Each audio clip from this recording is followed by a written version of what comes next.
toujours plus handicap. Bravo pour la vie. Ouais, c'est ça. Recevoir le règlement en français ou en anglais? Français. Parfait. Donc, chaque équipe dispose de 20 minutes afin de présenter son cas au juge.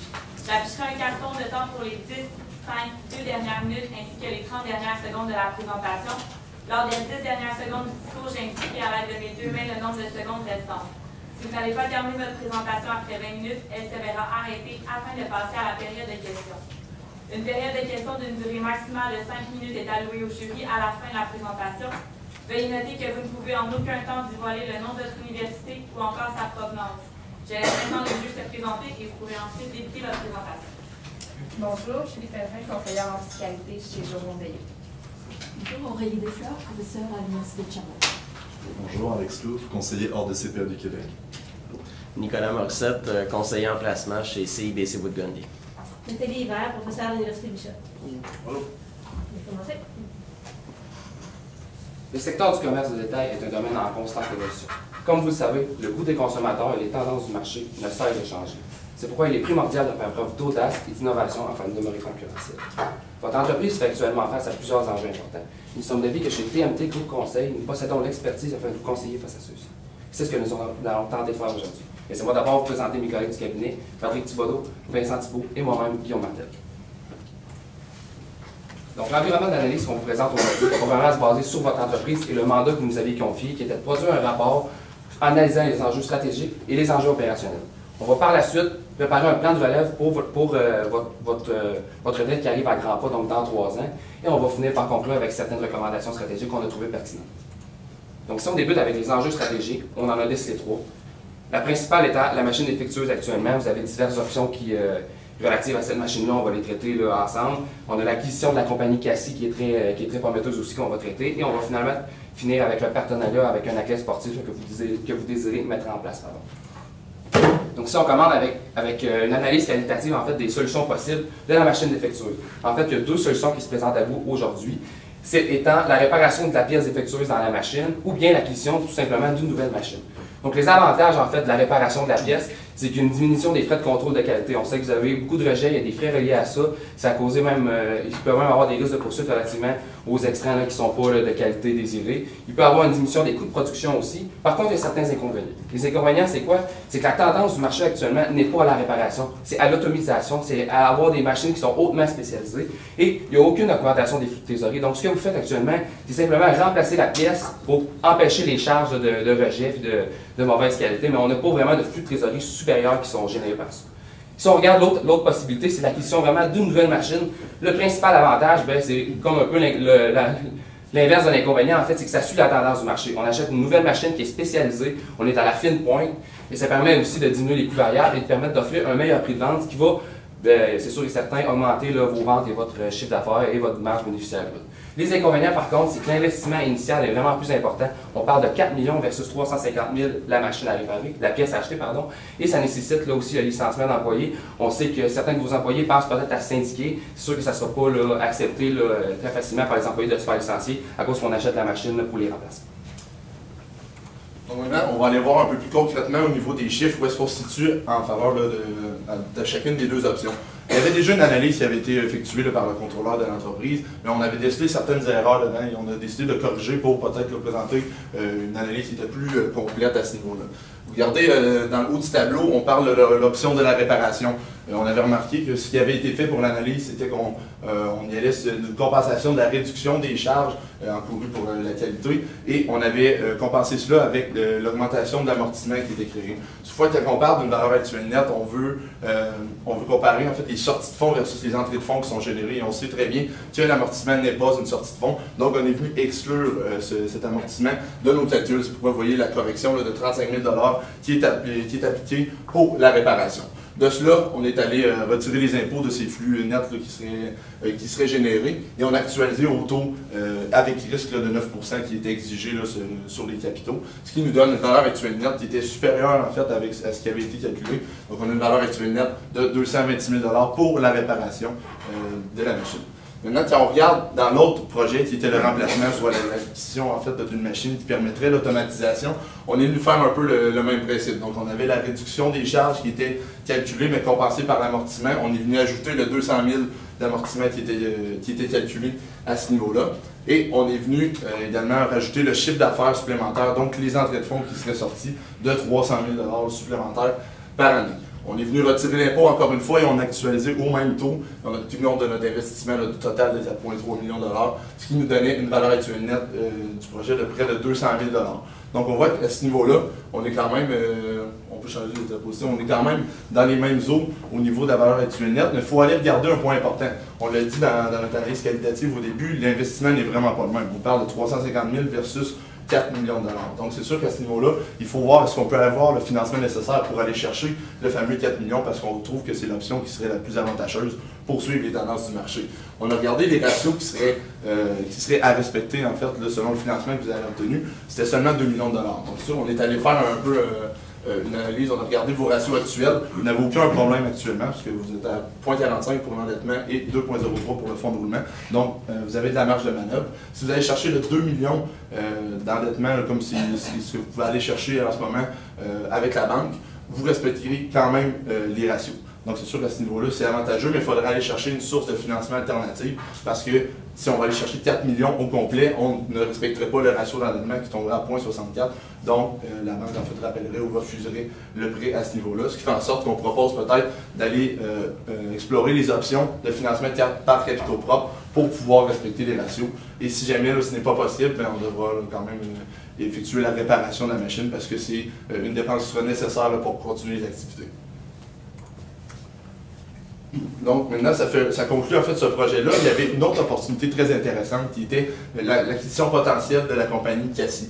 On est allé regarder d'un point de vue qualitatif qu'est-ce que ça pouvait apporter comme avantage, comme incitatif. On a vu que, en fait, déjà il y avait une croissance interne là-bas chez Cassi. On générait plusieurs flux monétaires et on était en fait sur une lancée versus nous qui étaient plus sur un déclin. Les employés là-bas sont hautement qualifiés, donc ils respecteraient les standards que vous avez déjà en fait au sein de votre entreprise aussi.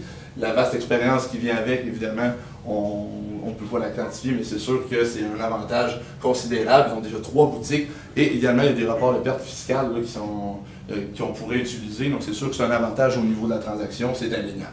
D'un autre côté, par contre, il y a certaines menaces. On a différents modèles d'affaires, donc ils ne font pas affaire là, avec le modèle de distribution que vous utilisez en ce moment. Donc c'est sûr qu'à ce niveau-là, il y a peut-être des incongruences. Ça va être une menace pour vous. Les propriétaires ne décident pas vendre actuellement. Donc c'est sûr que là, on analyse la transaction à l'heure actuelle, mais dans un an. Donc c'est sûr que là, il va peut-être avoir des paramètres qui vont changer dans l'analyse. Et finalement, ça nécessite un licenciement de 6 employés. On a vu, il y avait peut-être des menaces de syndicalisation potentielle. Donc on voit déjà qu'il y a avoir des licenciements d'employés. Peut-être que ça va aller dans ce niveau-là. On sait que d'avoir un syndicat, des fois, ça vient peut-être mettre des bâtons dans les roues dans les projets qu'on veut avoir. Donc c'est sûr qu'il faudra faire attention à ce niveau-là. Donc maintenant qu'on va regarder le qualitatif, on va passer un petit peu plus au quantitatif. Donc pour ce qui est la détermination de la valeur de Cassi, on a pris 3 différentes valeurs. Donc soit les actifs, le bénéfice caractéristique et les flux monétaires actualisés. Donc pour les actifs, c'est basé sur la juste valeur. Par contre, il n'y a aucune donnée prospective. Donc on sait quand on achète une entreprise, c'est vraiment plus pour son futur que pour son passé.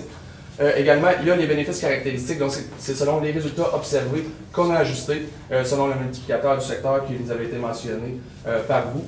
Et les flux monétaires actualisés, donc c'est les flux monétaires futurs qui tiennent également des données prospectives, donc on va vraiment voir le futur de l'entreprise avec des données prospectives. Donc tout d'abord, la première méthode, la valeur des actifs.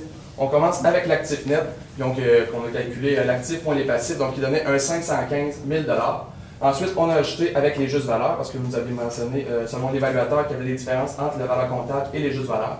Donc, on avait le mobilier et l'agencement qui augmentaient de 10 000 $, les améliorations locatives également, et le matériel informatique de 22 000 $, et ainsi la marque de commerce qui nous avait été mentionnée, donc qui avait été évaluée à 125 000 $, donc ce qui nous donne une juste valeur des actifs de 682 000 $. Ça fait le tour pour la première méthode. On a également, comme Patrick l'a mentionné, utilisé la méthode du bénéfice caractéristique, donc qui était calculé là, selon le BAIA, donc le bénéfice avant intérêt, impôts et amortissement.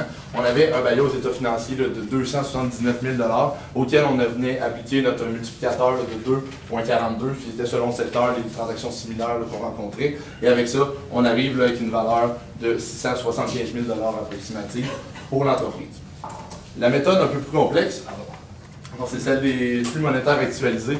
Donc, je vous présente les hypothèses qu'on a utilisées pour nos calculs et évaluer l'entreprise. On a utilisé une croissance des rentes là, de 2 %. Ce qu'on a vu, c'est à peu près ça qui était réalisé chez Cassie. On disait que c'était pas un scénario qui était trop optimiste, donc on était confiant avec ça. On a utilisé un scénario sur 5 ans pour l'instant. On a pris le coût des ventes qui était actuellement réalisé aux états financiers, donc on parle de 57 % de coût des marchandises vendues, donc c'est ce qu'on a pris.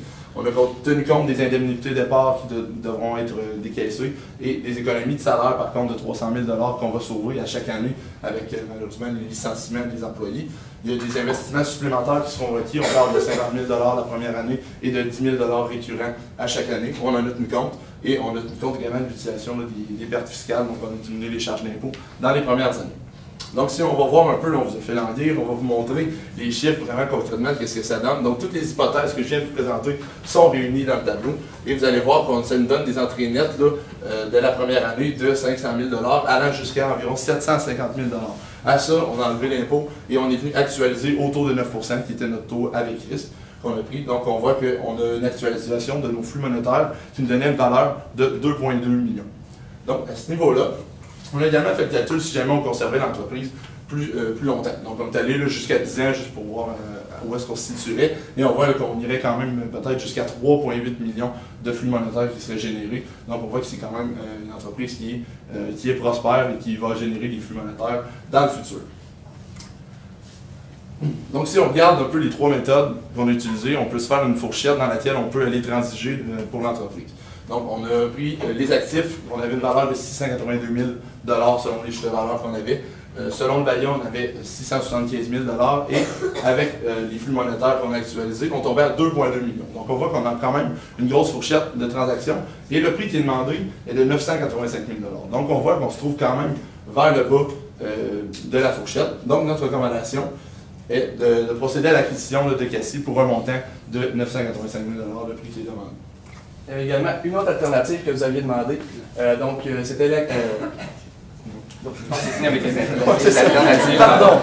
Vincent vient de vous présenter les trois méthodes d'évaluation qu'on a faites. On est arrivé avec une fourchette. C'était vraiment le côté finance de notre évaluation. Vous nous avez demandé aussi d'analyser les impacts comptables aujourd'hui de l'acquisition. On sait que c'est dans un an, mais qu'est-ce que ça va vous jouer là, sur vos états financiers là, de voici? En fait, on achète 100% de l'entreprise, on achète les actions.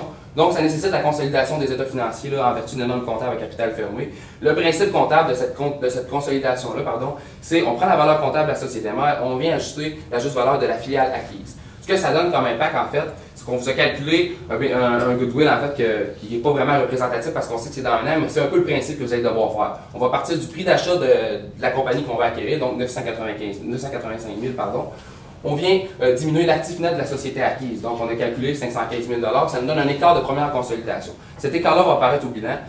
Après ça, on va faire des ajustements de consolidation et on va venir ventiler l'écart entre les actifs, donc la juste valeur des actifs acquis versus la valeur comptable. Ce que ça donne, en fait, on a calculé là, vraiment la différence, donc le 10 000 sur l'immobilier, l'amélioration, le matériel informatique et la rente de commerce qu'on a inclus aussi parce qu'on l'acquiert et on va pouvoir la capitaliser, nous, dans notre bilan, même si ce n'est pas dans leur bilan à eux. Donc, la différence entre c'est vraiment la juste valeur et la valeur comptable, ça donne un total de 167 000 On retire ça de l'écart de première consolidation et ça nous donne un goodwill de 300 000 environ. Ce goodwill-là devra apparaître aux états financiers et on devra l'ajuster, faire un test de dépréciation, et l'ajuster à chaque année. Il y avait également une autre alternative. C'était le partenariat avec Francis Cartier. Donc, les incitatifs, pour ça, c'est un projet qui est seulement d'un an. Donc, si on voit que ça ne marche pas, bien, on peut tout simplement ne pas renouveler le contrat. C'est un jeune joueur prometteur donc, qui est vraiment en voie, donc qui peut pousser dans le hockey, donc qui est une bonne visibilité pour votre entreprise. Et également, c'est des bonnes augmentations de chiffre d'affaires, donc de 30 à 35 % pour la première année. Donc, les inconvénients, par contre, c'est des dépenses assez importantes, donc au-dessus d'1 million $ seulement pour la première année. Ensuite, le partenariat est assez risqué. Un joueur de hockey, on ne sait jamais, il est quand même assez jeune, on ne sait jamais ce qu'il peut faire, ou des blessures, ou quoi que ce soit, ça peut écourter sa carrière, pardon. Et les prévisions, on trouve qu'ils sont un petit peu optimistes, donc une augmentation de 30 à 35% seulement avec une visibilité d'un joueur de hockey, on trouve ça un petit peu élevé. Donc on va quand même faire nos prévisions avec ça et on va vous donner la recommandation par la suite. Donc tout d'abord, vous avez mentionné que c'était sur le chiffre d'affaires de 2014, donc qui était de 7 645 000 $. Donc la première année, vous avez mentionné que l'augmentation du chiffre d'affaires était de 30 à 35%. Donc si on fait cette augmentation-là, fois la marge bénéficiaire brute qui était de 25%, donc on obtient un 575 000 $ ou un 670 000 $, donc entre 30 et 35%. Et les dépenses totales sont de 1 055 000 $. Donc on voit que dès la première année, ce ne serait pas très rentable. Par contre, il faudrait aller voir un petit peu plus loin. Donc au cours de la deuxième année, donc les prévisions seraient de 15% d'augmentation du chiffre d'affaires, toujours fois notre marge brute de 25%, ce qui donnait un 285 000 $. Et là, les dépenses ne sont pas toutes récurrentes, donc les présentoirs ou des choses comme ça ne revient pas à chaque année. Donc il restait seulement les honoraires pour le joueur de hockey, ainsi que les diffusions de radio, donc qui donnaient un 490 000 $. Donc on vous recommande de ne pas aller de l'avant vraiment avec le partenariat avec Francis Cartier. Et puis ça ne fit pas vraiment dans la stratégie de votre entreprise en ce moment, donc d'aller faire des acquisitions, donc c'est des dépenses importantes seulement pour la première année et peu de revenus. Et c'est également des revenus qui sont assez incertains et optimistes selon nous. Donc, on a vraiment analysé les enjeux stratégiques. Le rapport demandait l'analyse des enjeux opérationnels. On va les traiter assez rapidement. En fait, c'est qu'actuellement, vous avez une poursuite avec une cliente qui vous poursuit, en fait, parce que cette cliente-là dit que vous avez volé la propriété sur un de ses gilets. Et cette poursuite-là, la cliente demande 30% des bénéfices futurs et bénéfices passés si jamais ça se règle par une perte en cours. Et l'avocat, par contre, votre avocat à vous confirme que la poursuite va être gagnée facilement. Le traitement comptable, en fait, c'est le chapitre 3290 des NCCF qui s'applique les éventualités. Donc, ce que ça dit là, ce chapitre-là, c'est qu'une provision doit être prise, en fait, s'il est probable que la poursuite va se régler par une sortie de fonds, et si ce montant-là est évaluable de façon fiable. S'il n'est pas évaluable de façon fiable, on va faire quand même une note aux états financiers pour que les utilisateurs soient au courant de la situation. Ce qu'on vous recommande de faire, en fait, comme je l'ai mentionné, c'est sûr et certain que le montant n'est pas évaluable de façon fiable, parce que ces 30% des bénéfices futurs, on ne les connaît pas. Et aussi, l'avocat a confirmé que la poursuite, on allait la gagner. C'est une poursuite un peu bidon, en fait. Donc, ça ne donne rien de mentionner ça dans vos états financiers. Ça ne donne rien, en fait, de dire à vos utilisateurs que vous avez une poursuite qui est non fondée. Ça ne donnerait pas une image fidèle des états financiers. Deuxième enjeu opérationnel, en fait, c'est que vous avez un problème, là, on l'a mentionné, il y a un des équipements qui doit être changé. On vous a proposé les deux options. Si jamais vous décidez d'acquérir l'équipement, vous avez mentionné le traitement comptable à effectuer. Donc, l'achat, augmenter la durée de vie de 10 ans, ça remplace la pièce. Et le paiement serait différé en 3 versements. Donc, à la signature du contrat, à la livraison et à l'installation de la pièce. Le traitement comptable, chapitre 361 des NCCF, les IMO corporels s'appliquent. Ce que ça dit, c'est que les dépenses ultérieures relativement aux IMO, on peut les capitaliser si ça augmente le potentiel de service, en fait, de l'immobilisation en question, donc de l'équipement. On le sait, je viens de le mentionner, l'augmentation de la durée de vie de 10 ans, donc ça augmente le potentiel de service. Ça va être possible si jamais vous décidez d'acheter cette pièce-là de rechange, de capitaliser aux états financiers. L'écriture qui serait à faire, ça serait ça. Donc on irait avec capitalisation à l'équipement, on paierait 1/3 du montant à la signature et le 2/3 sur un compte fournisseur à payer. Si jamais le compte fournisseur exige des intérêts, par contre, si jamais l'installation c'est dans 6 mois ou 1 an, probablement qu'il va exiger des intérêts, vous allez pouvoir faire le choix de décapitaliser. Donc, ça met vraiment la boucle sur les enjeux stratégiques opérationnels. Vincent va maintenant vous présenter le plan de relève. Ou moi. C'est Patrick. Donc, les 3 candidats potentiels que vous avez mentionnés. Il y avait Jacob qui a 5 ans d'expérience au sein de l'entreprise. Il est également très apprécié de ses fournisseurs. Donc, lui, il est aux achats. Donc, on sait que les fournisseurs l'apprécient beaucoup. Par contre, il a quitté le cégep pour aller travailler. Donc, les études, il n'y a pas beaucoup d'études. Et il y a une personnalité assez brillante. Donc, il y a des conflits également beaucoup avec les employés. Donc, ça, c'est un petit inconvénient. Pour ce qui est de Louis, il y a un titre comptable en voie d'obtention au HEC Montréal. Il y a un esprit vif et un futur brillant, donc on voit qu'il y a une vision d'avenir qui veut vraiment pousser dans l'entreprise.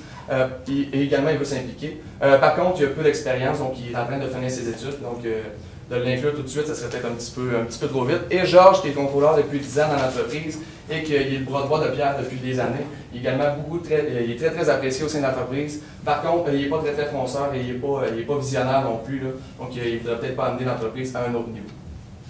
Donc, le plan de relève qu'on vous propose, ça serait de geler les actions de Louis, soit immédiatement, on devrait regarder donc, ses besoins. Donc, si la valeur de l'entreprise actuelle est correcte pour subvenir à ses besoins futurs, ça serait de les geler maintenant. Par contre, si on pourrait y aller dans 3 ans pour regarder l'augmentation de la valeur de l'entreprise, donc ça serait de geler les actions aux besoins au moment, donc immédiatement ou dans 3 ans, et de rouler les actions selon l'article 85 là, de la loi fiscale pour ne pas payer d'impôts dans une fiducie familiale discrétionnaire, donc pour pouvoir garder là, un petit peu de lousse, là, si je peux me permettre l'expression, sur les différentes actions.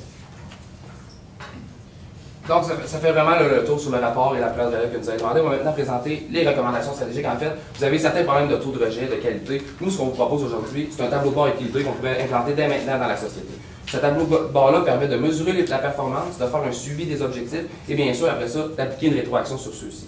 Le tableau, qu'est-ce qui est le fun avec lui? C'est qu'il y a 4 axes. Premièrement, on a un axe d'innovation, un axe processus interne, un axe client et un axe financier. Et en fonction de ces 4 axes-là, vous pourriez vous implanter des indicateurs de performance, des cibles et faire une rétroaction. Ce qu'on pourrait vous proposer, c'est sûr qu'il pourrait y en avoir plusieurs, mais par exemple, ça pourrait être un investissement en recherche et développement pour l'innovation, le taux de rejet des produits, la croissance des ventes pour les clients et bien sûr la marge nette là, que vous avez demandé de 10% pour l'axe financier.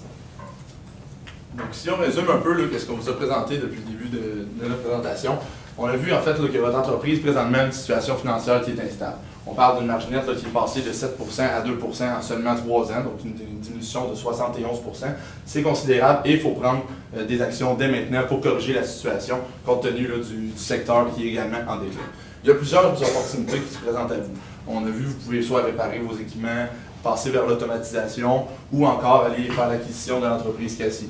Nous, ce qu'on vous recommande, si, en fait, on a vu que l'acquisition de l'entreprise Cassie était avantageuse, on a vu que ça amenait des belles opportunités et que le prix d'acquisition n'était pas trop élevé, le financement est accessible, donc c'est notre recommandation principale.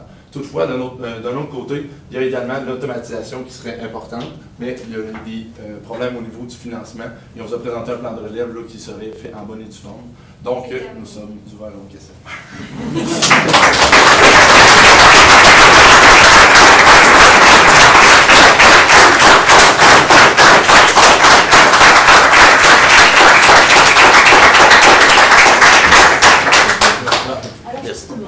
Revenons-en à votre évaluation pour l'acquisition d'entreprise.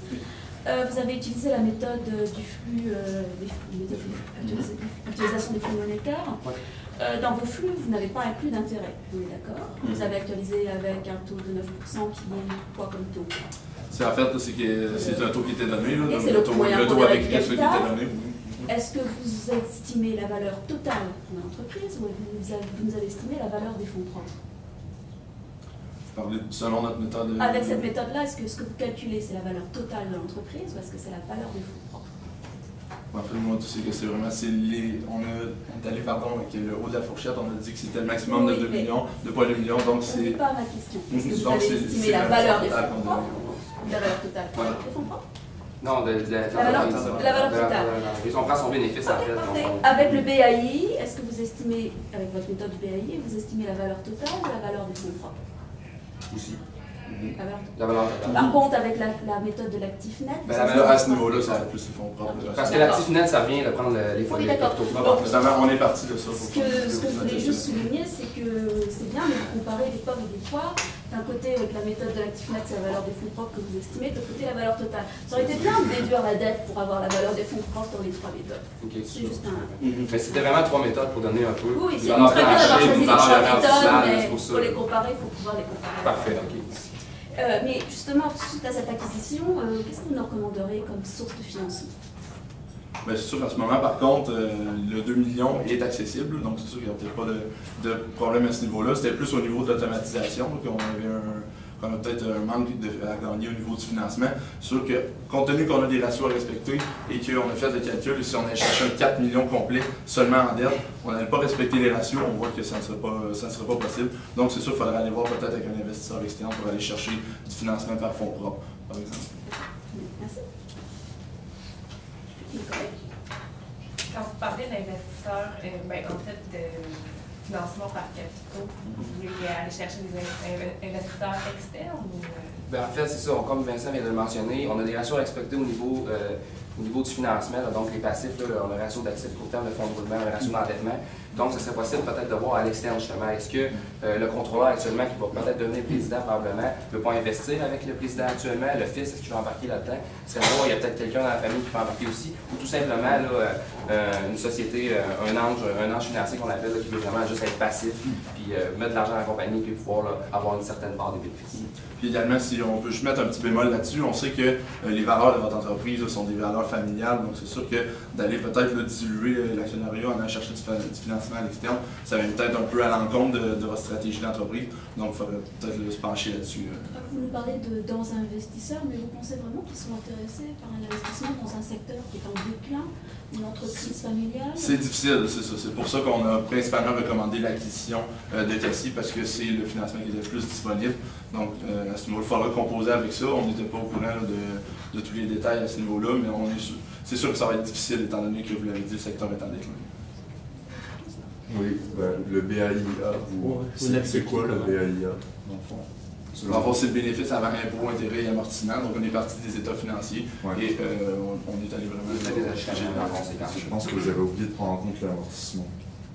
Ben, je pense que vous n'avez fait aucun ajustement. Vous n'avez pas fait l'ajustement. Sérieusement? Oui. Ah, ça se voit que ça soit une coquille en fait. Donc, il aurait fallu partir du bénéfice, ajouter les intérêts, l'amortissement.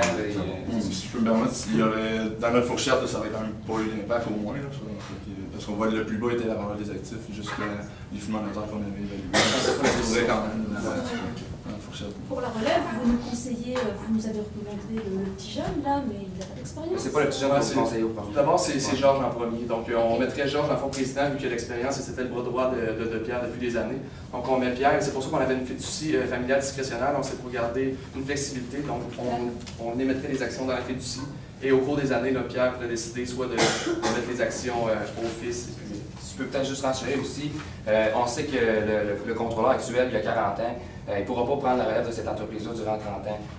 Le fils de Pierre vient de terminer son bac, il va avoir son titre CPA. C'est sûr qu'il est dynamique, mais par contre, il n'est pas prêt actuellement de prendre la relève d'une entreprise. Ce qu'on vous proposait, c'est vraiment qu'il prenne sous son aile, il monte un petit peu, il pourrait devenir contrôleur bientôt, quand il va avoir son titre CPA, et par la suite, là, prendre la relève dans 10 ans, peut-être quand le futur président va prendre sa relève.